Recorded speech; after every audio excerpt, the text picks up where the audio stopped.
Incoming transmission.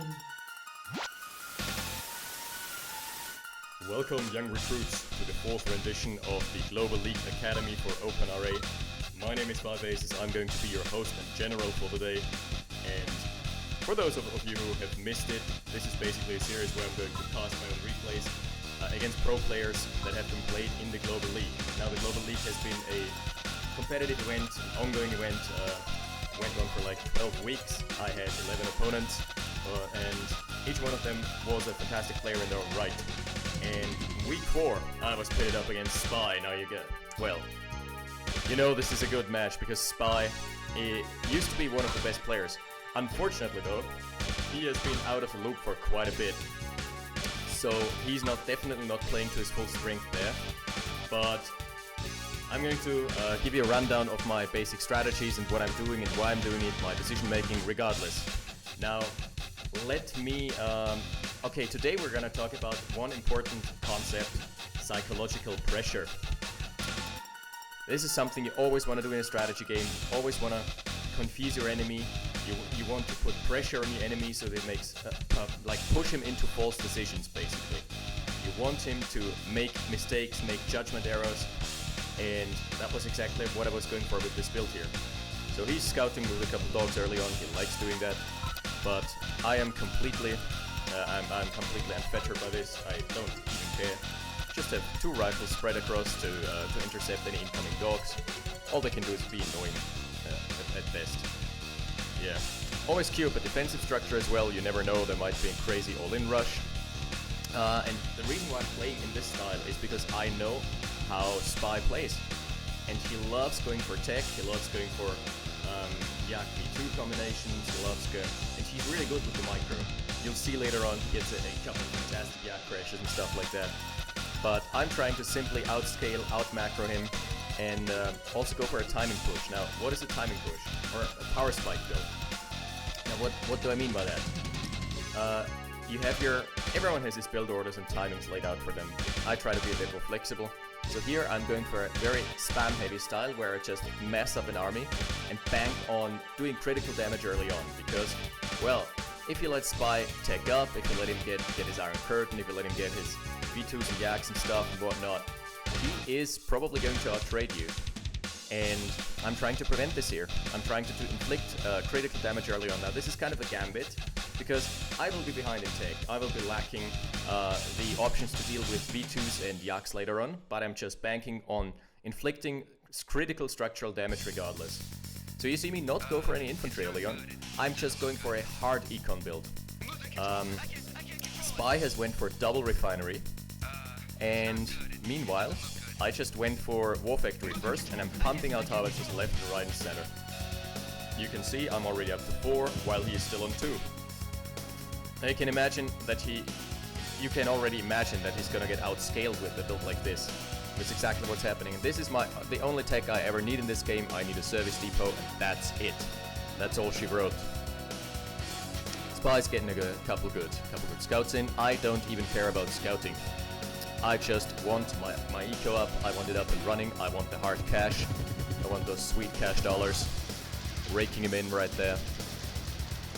And you also see me go for mass barracks. Now, this is actually really cost effective because barracks only cost you, what, 400 I think, and each additional barracks cuts down the production time of infantry. So over time, if I have like 4 barracks, I'm going to be able to pump out way more than he. The reason I popped a turret there and the reason I went for a turret in the first place was because I know he likes doing harassment with early scout vehicles, and the allies lack early options to deal with scout vehicles outside of getting mass rocket soldiers, but those are too expensive early on. So yeah. You see, I'm up to 7 harvesters. 7. Yep. Now check back to Spy. 1, 2, 3, 4, 5. Just the 5th just came online, so... how does the economical situation look like? I'm already starting to outscale him. Without any combat engagements, mind you. Don't need to scout, don't need to do anything. And now, at this point in time, I'm ramping up infantry production. I know that my economy is set up. I'm going for my power spike death ball army. This is a build that I don't really like to do, because it's kind of a bit boring to play, honestly. But it is super effective if timed right, and if you catch your opponent off guard. Now this also comes with an early MCB. I think I'm producing my first MCB right now. Should come out of the factory any second, yep. And what I'm doing here is I'm applying pressure while with my army while expanding on the back of it. You always want to do this. You never want to expand without pressure, because then you are going to be the one who's getting pressured. This ranger here was just to get a good read. He already has a yak out, and at this point in time I know I have to be careful. I have to intercept his army, or at least find the angle that he's attacking from, because he has an army, but I know it's smaller than my army, because he went for radar tech, he went for an airfield, he went for a yak. And at this point in time, he can't really have more econ than me, because I went for the most econ greedy start you could ever fathom. Up to 8 harvesters now. No, 9, sorry. My apologies. That's 1, 2, 3, 4, 5, 6, 7, 8, 9 harvesters versus 5. It's pretty much double the econ. He's also trying to expand, but he doesn't have any pressure behind this. So he's trying to move out here. He has scouted my expansion. He knows that something's cooking.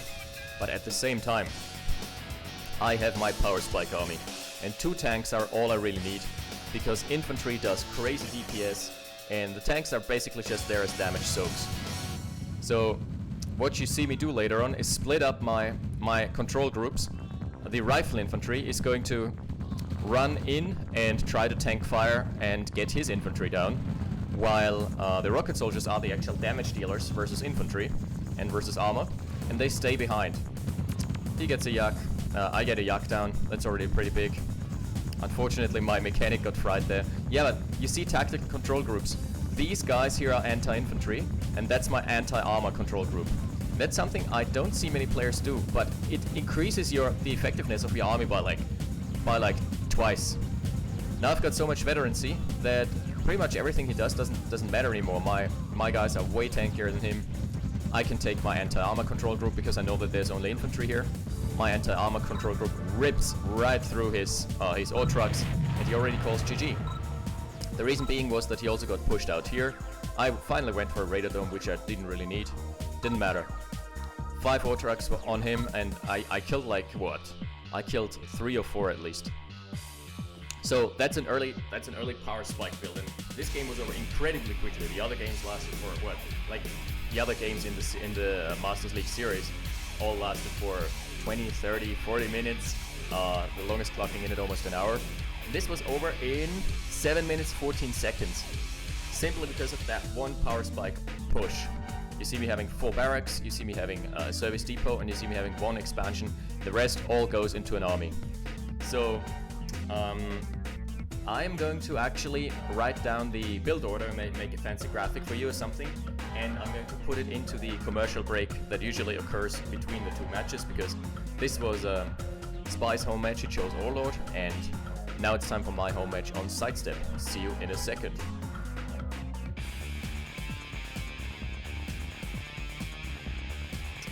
Welcome back to Sidestep, ladies and gentlemen. I hope you enjoyed the commercial break. This is the second match of myself versus Spy, and again, I'm trying for the same stuff again. I'm trying for an early power spike build. Trying to push him out of the game early, no shenanigans, no bullshit, no high tech, not even helicopters. I didn't go for a single helicopter, even though I usually love air units. But it's just not very much suitable versus a playstyle like Spy's. Spy is equally good at micro as I'm, so he actually would manage to pick off my helicopters with flak trucks with ease. I've played him a couple times. I've played him lots of times actually, and it usually came down to a toss-up where we would play for hours until one of us would win, because we were pretty equally skilled.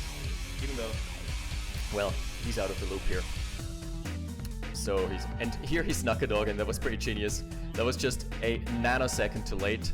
My rifleman didn't scout, wasn't up there, so he snuck the dog in, and here my rifle infantry earned himself a chevron, but at the cost of an engineer's life. So yeah, I'm pretty stoked that a dog can get in this early. Usually I have the timings down, but I misjudged that a bit. So here, a nice early victory for Spy, and you see me not go for the engineer anymore. Reason behind that, I want my power spike. I don't want to invest another 500 into something that might get me an oil derrick and might get me more econ later on. I want more econ now. Right now. So again, rushing War Factory, rushing ore trucks, lots of ore trucks. And fortunately Spy didn't go for his early double refinery this time around because I don't like the build. He went for a solid macro opener with a War Factory as well, but he's pretty behind because he invested into snake walking with 2 more power plants than necessary and the kennel. So I already have I have my second ore truck halfway done. Now I'm snake walking as well, and yeah, well, you have to know the map a bit if you want to play the Global League on the highest tiers, because you're actually not allowed to turn Shroud off. So you have to be pretty meticulous about your building placement. But I know that I can place a refinery here, and that it's gonna be golden. Spy went early double ref again. Oh no, he did go double ref again. Sorry, it was not a War Factory. Big mistake on his part, if you ask me, because I already have 2 ore trucks, so I have the same econ as him. But there is a second ref shortly to follow, and a 3rd ore truck that's coming along with it. Freebies. So I don't even care about the oil derrick anymore. All I'm doing is sending 1 rifle to stay behind because he might try for some shenanigans with an engineer himself. No concern. So the other rifles I'm just pushing to the common expansion spots. 1 rifle goes here, 1 goes here, 1 goes to the middle. Oh, that's Spies. No, it's mine. It's all right. He's also sending out some well, not Spies technically. Yeah. Again, he is on double harvester. And I already have 4. I have outscaled him by far at this point in time. Early power spike build. Now he's trying for some fancy moves with the engineer. He's trying to, you know, stop my production or at least stifle it for a bit. I have 5 ore trucks. What do I care? Now we're starting mass barracks production again. Again, this is not a playstyle that I usually do. It's just a playstyle that I know to be effective versus Spy. I would usually never do this build, but it's just so effective here. You'll see why. Yeah, now okay, I went for a late capture once I had my econ set up. So he goes in, he's got the APC, he's got his... And he sees mass barracks, so he should be ready. Let me see, he scouts this, right? Yeah, he sees already 3 barracks, so he should be ready for a timing push. Here I'm refocusing the engineer so it doesn't even cancel my production. Everything's hanky-dory here. And 7 ore trucks. What does he have? 3. He went for an expansion on the back of 3 ore trucks. Possible, but not great in terms of power spikes, because it takes like 5 minutes until you harvest this out with 5 ore trucks. It takes quite a bit. And then you can just move on to greener pastures, send the harvester flock away. I tried to block with the APC, but I had a flamer. Also what I'm doing here, after I placed the flamer, I immediately sold it, but it still gives this psychological pressure here. He still thinks that there's a defense. So it just cost me 200 to basically scare away the APC, and it's never gonna come back to the spot again. Well, yeah, I was trying to talk about psychological pressure, and the concept here is that I don't want him to spread out. I don't want him to move about the map freely. So what I'm doing here is putting on as much pressure as possible early on with all of my infantry. I get to scout down. Here is a mine layer just to deny the middle, just to be extra annoying. So at this point I'm almost floating. I think it's like, yeah, it's 2k or something. 1.5k. And I'm mass producing infantry. Now it all will boil down to the engagement later on, you'll see that. So you might think, well, they're even, right? No, we're not. I'm actually far ahead due to my econ advantage versus his 5-6 harvesters. And I'm transferring my harvester shortly after this gets cleaned up. He's trying to set up a mine belt of his own. As I said, he's also got a very micro-based playstyle, so it's very similar to mine. His APC is a bit unfortunate, runs into my very first mine. Now he knows that there are mines. He's a great player, he knows the countermeasures to mines. You'll see. Again, I have scouts everywhere. A couple scouts here to scout to snoop out any incoming attacks. A couple scouts here to snoop out any potential expansions, and I know the only spot he could have expanded to is here. I'm expecting expansion here, so I'm perfectly fine with this. And now, mass producing heavy tanks. By the way, if you're going for this build, your faction doesn't matter, because you're never gonna go to high tech anyway. Here I'm running a bit into the mine belt just for the fun of it, but it's not gonna do any major damage. Again, I have 2 control groups, anti-infantry, anti-tank, and this is gonna come in handy. Yeah, I'm losing a couple rifles there to the mines, whatever, didn't see them. That was pretty funny. Okay, so here's the most crucial part of the engagement. I see that there's only infantry and immediately pull back the anti-armor group. So only my anti-infantry group is staying in there and cleaning house. Now, most players would actually have A-moved. What would this have meant? All my rocket soldiers, all those 12 rocket soldiers would have died for no gain whatsoever. He got a fantastic crash off, but that's about it. He doesn't have anything to stop my infantry blob. So I'm putting on so much pressure that he can't even expand. So now he's scouting. He sees 1 refinery, 2 refineries, and he spots the 3rd refinery. So he's like, well, shit. I got out expanded. Excuse me, my telephone went off. Yeah. So, and he surrenders. So that was all about psychological pressure. Keeping him contained, keeping him busy, putting on the pressure on the front lines. Trying to attack his trucks. He couldn't move out, he couldn't get an army elsewhere, because then he would have just lost his main base if he hadn't produced his main army back home. Sorry. Well, a bit of a cold still.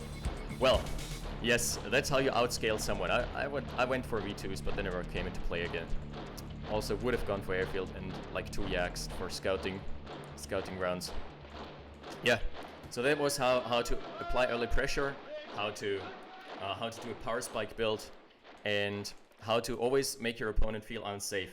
Because he always knew, well, there is an army in front of my doorstep. I have to produce here, I have to stay home, I have to defend.